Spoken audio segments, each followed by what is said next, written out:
असताना राजेसाहेबांनी थांबवलेलं भाषण हा शाहू महाराजांचा विचार आहे. यासाठी जोरदार टाळ्या या ठिकाणी होत आहेत. यानंतर राष्ट्रवादी काँग्रेस पक्षाचे ज्येष्ठ नेते सोलापूरहून या ठिकाणी आलेले आणि म्हाडा आणि सोलापूर लोकसंघ मतदारसंघातील जायंट किलर ठरलेले उत्तमराव जानकर.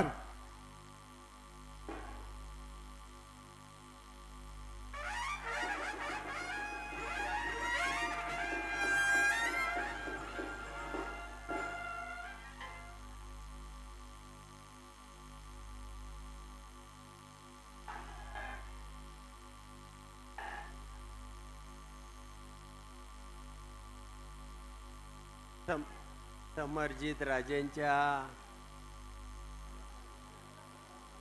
या ऐतिहासिक सोहळ्याच्या निमित्तानं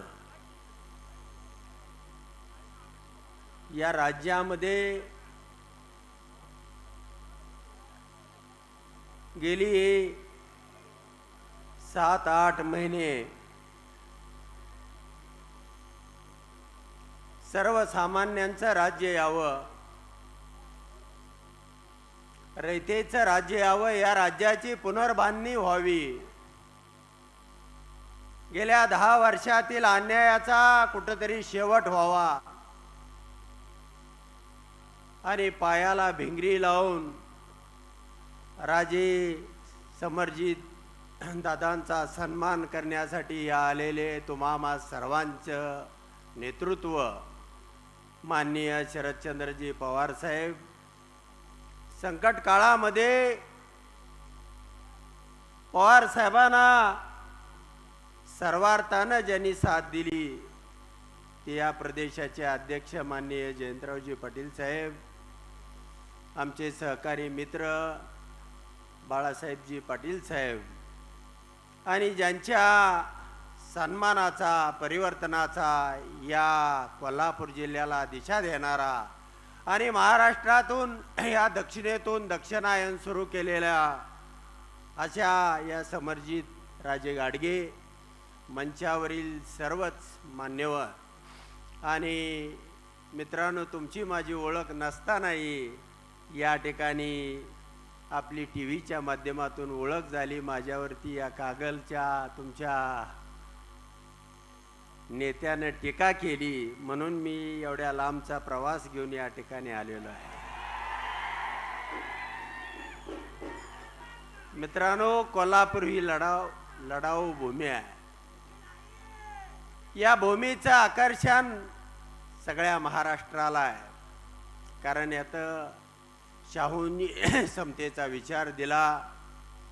या ठिकाणचा माणूस हा मनानं श्रीमंत आहे. इथली भूमी ही निश्चितपणानं परिवर्तनाची भूमी आहे आणि अशा या भूमीमध्ये गेल्या 10 वर्षापासून अन्याय आणि अत्याचाराचं थैमान माजलं होतं. याला कोण थांबवेल, काय होईल या महाराष्ट्राचं, अशी परिस्थिती निर्माण झालेली होती. मित्रांनो, जंगलालाच आग लावलेली होती, वनवा पेटलेला होता आणि समोर वाघर लावली. वाघर समजतं का? जाळं. आणि त्या जाळ्यामध्ये समरजित सारखे आणि आमच्यासारखे अनेक या राज्यामधले लढाऊ कार्यकर्ते अडकले. जंगल पेटल्यानंतर वाघ, सिंह, हत्ती, घोडे सगळे पळत, अगदी आपला बिबट्या सुद्धा पळत सुटला आणि त्या बिबट्याच्या माग हा तुमचा गेंडा सुद्धा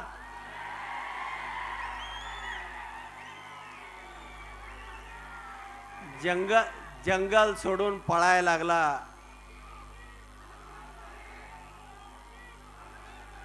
आणि मित्रांनो, हे जंगल विझवण्यासाठी चिमण्या आपल्या चुचीमध्ये पाणी नेऊन हे जंगल विझवण्याचा प्रयत्न करू लागल्या. आणि त्याच वेळी आभाळामध्ये एक शरदचंद्रजी पवार साहेब नावाचा ढग त्या ठिकाणी गरजत होता. धो धो पाऊस या महाराष्ट्रावरती पाडला आणि या जंगलाची आग लोकसभेला पवार साहेबांनी विझवली.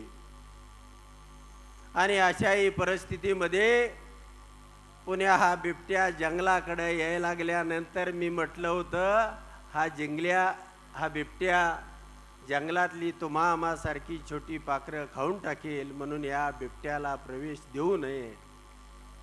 आणि ही समस्त महाराष्ट्राची इच्छा होती. मित्रांनो, निश्चितपणानं मला वेळ थोडा दिलेला आहे, परंतु आदरणीय पवार साहेबांनी नेहमी समतेचं राजकारण केलं आणि इथल्याही नेतृत्वाला गेल्या 25 वर्षापूर्वी संधी दिली. आणि या भाद्रानं काय केलं, यांना काय दिलं नाही. गोकुळचं दूध प्याला, काजू बदामाचं, पवार साहेबांनी काजू बदामाची पेंड पाठीनं ह्या भाद्राच्या समोर ठेवली. गांधीनगरचं शर्टाचं कापड सुद्धा 5-5 मीटरनं दिलं, मला 2 मीटर लागतं.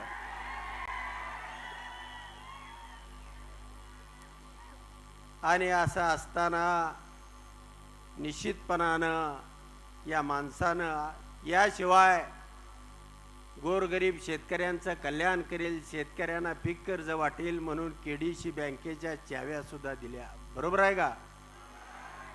आणि मग असं असताना या माणसानं पोटामध्ये सगळा पैसा भरला. लोक माग, मी लहान असताना त्या सुखराम का काय नक्की आठवत नाही, त्या माणसानं घरामध्ये भ्रष्टाचाराचं पैसे छतामध्ये, गाद्यामध्ये, बाथरूममध्ये, पाठीमागं तुम्हाला आठवत असेल, फार जुनी गोष्ट आहे ती, 40 वर्षापूर्वीची असावी. पण असाच कोणतरी माणूस होता, त्याच पद्धतीचा भ्रष्टाचार याही माणसानं केला. आणि म्हणून ईडी आली. आणि ईडी आल्यानंतर हा माणूस पोटासहित पळाला. पैशाचं पोट तर इथं ठेवायला पाहिजे होतं का नव्हतं? पण पोट या ठिकाणी ठेवलं नाही. आणि मित्रांनो, सगळ्या संध्या देऊन सुद्धा या माणसानं जे पवार साहेबांनी यांना दिलं होतं यावरती हा माणूस नतद्रष्ट निघाला. मला एक गोष्ट आठवते, एक मूर्तिकार होता आणि गावाच्या एका कोपऱ्यामध्ये तो मूर्ती काढायचा आणि गाढवावरती लादून दुसऱ्या टोकाला नेऊन त्या ठिकाणी ठेवायचा. गाढव दररोज त्या पेठामधून, अशाच गैबी चौकातील पेठामधून त्या कोपऱ्यामध्ये जाऊन डेपोमध्ये त्या मूर्त्या ठेवायचं गाढवाला सवय लागली होती.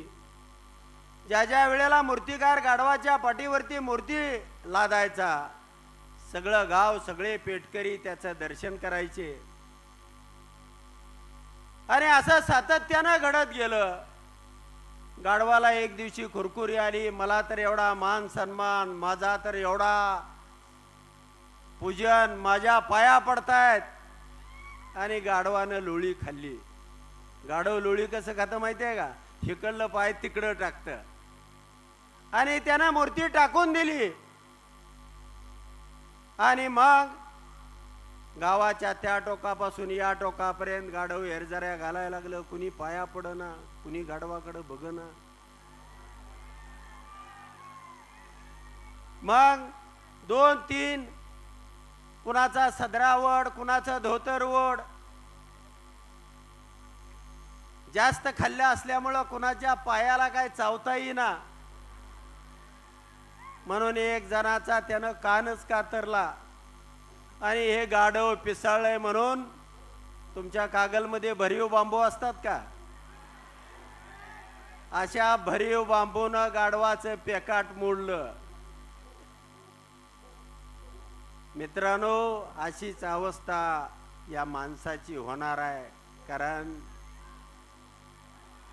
तो पाठीवरचा जो देव आहे, तो देव निश्चितपणाने या ठिकाणी आज समरजित राजेंच्या साथीनं त्यांना आशीर्वाद देण्यासाठी या ठिकाणी आलेला आहे.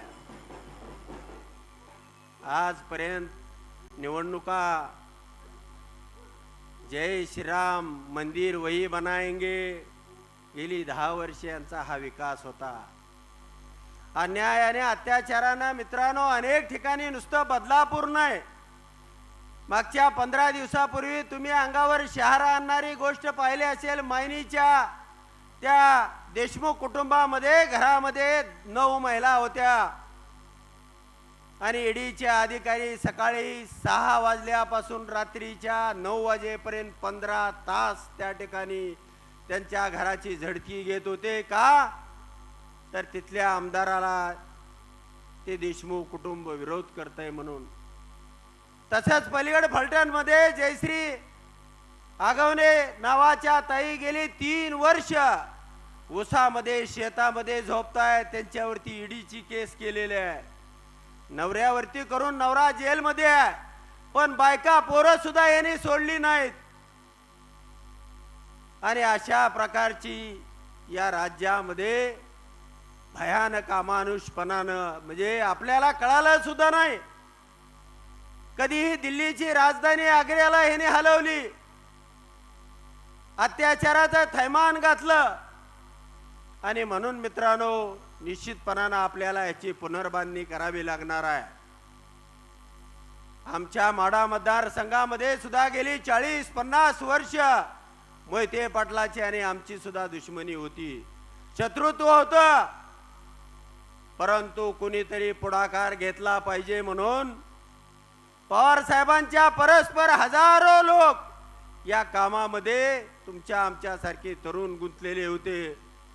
मोहिते पाटलाला सुद्धा मी विनंती केली आणि त्यांना निवडून येण्यासाठी बळ सुद्धा दिलं आणि मग त्या माड्याचं परिवर्तन झालं. मित्रांनो अशा प्रकारे तुम्हा आम्हाला आपला राजकीय स्वार्थ बाजूला ठेवून सुद्धा या मताच्या राजकारणामध्ये तू तिकडं तर मी इकडं अशा पद्धतीनं या राज्यामध्ये प्रत्येक ठिकाणी यांना वापरायला माणसं सापडली.